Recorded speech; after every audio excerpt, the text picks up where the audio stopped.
Learn how to fix blue screen errors on the MSI Stealth with step-by-step Windows troubleshooting methods. This video covers common blue screen of death solutions to restore stable operation. So whether you're performing updates, you're getting an IRQR not less or equal message, K-mode exception not handled, kernel data in page error, a lot of errors pertain to this problem, and we're going to go ahead and jump into what should hopefully be a pretty straightforward process, guys, and we're going to go ahead and jump right into it. So first thing I'd recommend doing would be to actually go ahead and boot to the troubleshooting utility on Windows 11. So if you do a hard power off 3 times in a row, Windows should automatically attempt to launch the starter prepare utility. And if it doesn't find anything, it will give you the option to select advanced settings, in which case it will take you to a screen that looks like this. Now, if it does not take you to a screen that looks like this, or you're unable to get to that, you can also download the Windows 10 Media Creation Utility, or Windows 11. They probably will make a creation utility for Windows 11 at some point. And it doesn't really matter. You can actually run the Windows 10 utility on Windows 11 as far as I'm aware. And you should be able to run the troubleshooting utilities built in within it. So you just would go ahead and download it to an ISO file and then burn it to a DVD or USB. It'd have to be about 4 gigabytes or more. It couldn't be a small USB flash drive, and it couldn't be a CD. It'd have to be a DVD. And then you'd boot your computer from it. So depending on the computer manufacturer, you'd have to tap a different key on your keyboard in order to launch that menu, in order to select what boot drive you want to go off of. So it could be anything between the escape key, F2, F8, F12, for example. And those are the function keys on the top of your keyboard. So you may have to just do a little bit of trial and error. Shouldn't take you more than a couple minutes. Googling it would probably be best before you even begin. But anyway, we're ready to go ahead and jump right into it. So we're on the choose an option page. So these will look very similar whether you're booting from it directly within Windows itself, or if you're plugged in a USB flash drive with the media creation utility installed and you selected the recovery option. So when you are setting up your Windows 11 installation or Windows 10, depending on the drive you're using, there should be an option to repair your computer in the bottom left corner of the dialog window, one of the first screens that comes up.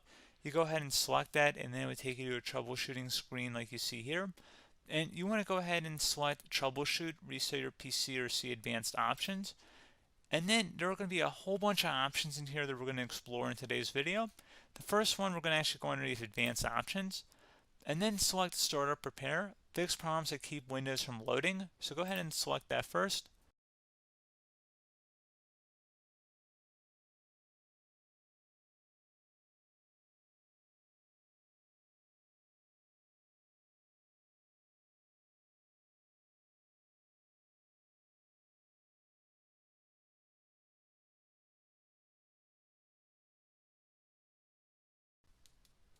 Okay, so you can see it could not repair our PC.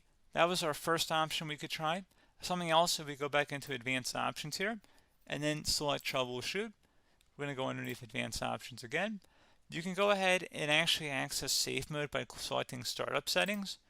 And then if you select the restart button, you have the option on the screen select safe mode with networking, which will give you a key on the screen. It'll tell you which key to press to enter that. I believe it's the F7 key. It'll do that for you.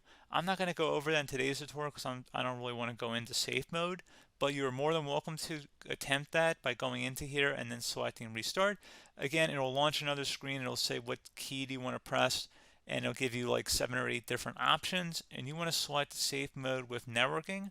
There's also an option for a command prompt too, but that's going to be something we're going to cover later in this video, and we don't even have to go through that in order to access it. So that's why I'm not going to really push for that, because unless you know exactly what's causing the problem, you probably don't need to go into safe mode. Unless you're trying to recover files, in which case then you definitely can go into safe mode, but we're trying to actually recover our computer here. So I hope that makes sense.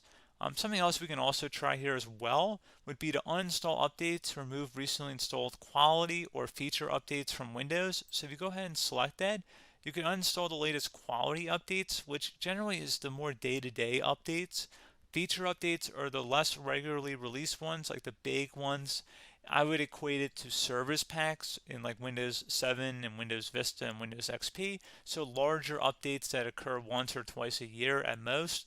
And the quality updates are more just a regular update. So probably obviously depend. It'll take longer if you're going to try and uninstall the latest feature update versus quality update, and maybe you don't need to go back that far. So just giving you guys a couple of pointers with that. Something else you can also look at here, and we're going to jump into the command prompt in a little bit, but you can select System Restore, which will use a restore point recorded on your PC to restore Windows. And this is something I would highly recommend here, guys. So select Next.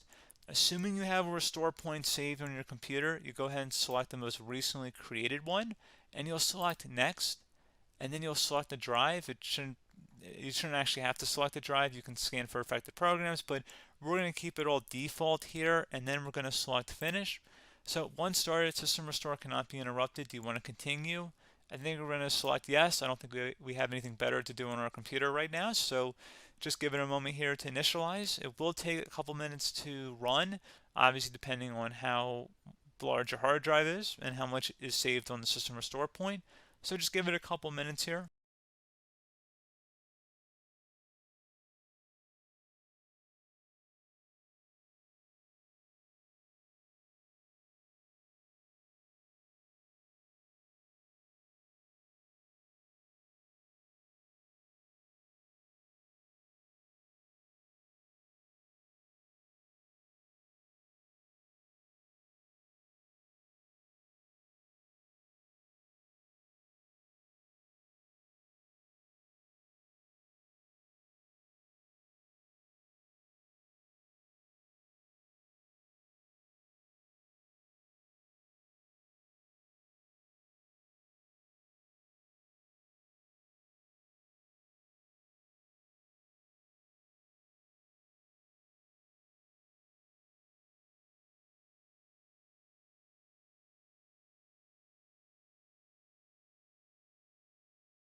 Okay, so you can see System Restore completed successfully.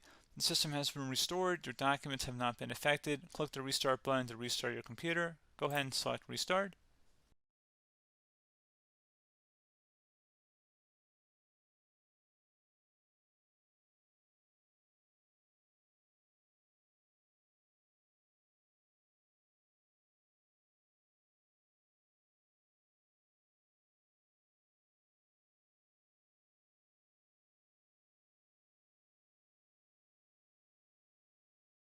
Okay, so you can see the system has been restored successfully.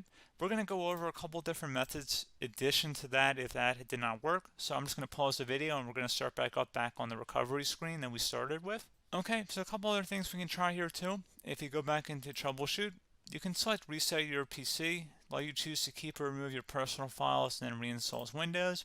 You can select to keep my files, which will remove apps and settings but keeps your personal files. You can also select remove everything, which will remove all of your personal files, apps, and settings. So this is more of a factory reset, the second option here.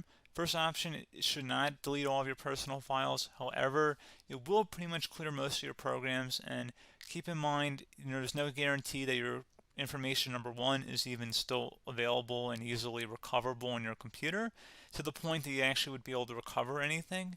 And the second point is that there's always a chance that it won't actually recover and it will just do a factory reset anyway.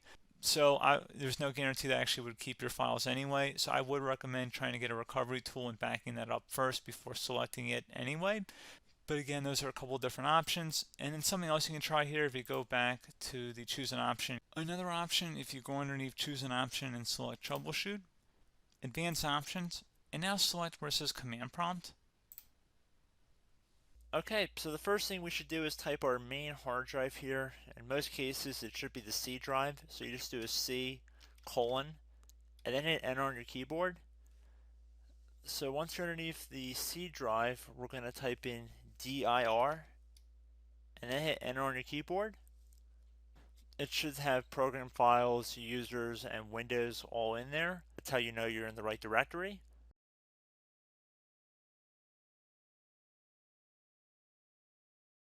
In some cases, it might be the D drive as well, so just keep that in mind.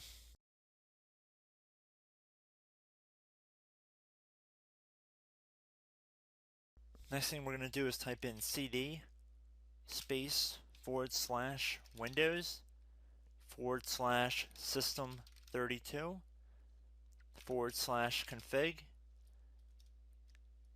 and then you're going to hit enter on your keyboard.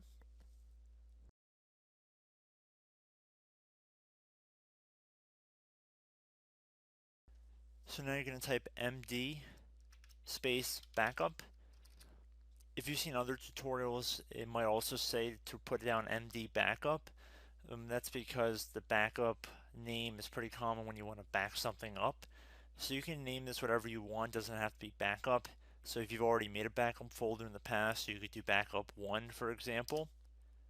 So once you're done setting the name you want the backup to be called, hit enter on your keyboard again.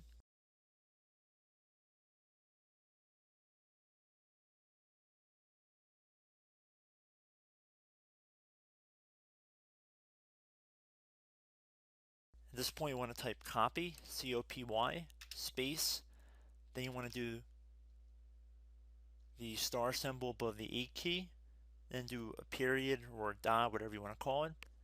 Then another star sign, and then another space, and then type backup. And then hit enter on your keyboard.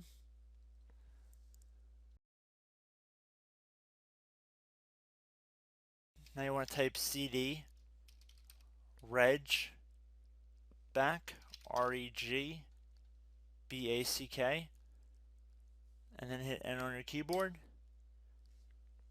So now that we are under the reg back, so now you want to type dir again, and then hit enter.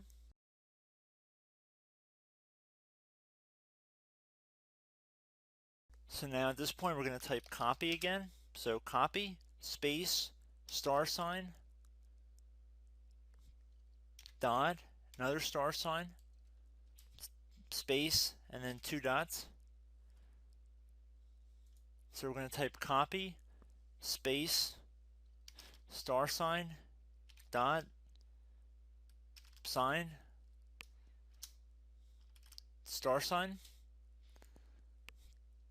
dot, dot, and then hit enter on your keyboard again.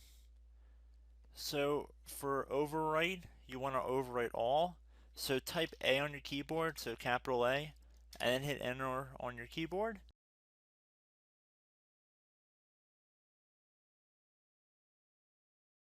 So at this point, you should be good to go. You can close out of the command prompt window, and if you accidentally continue to Windows 10, you should be all set.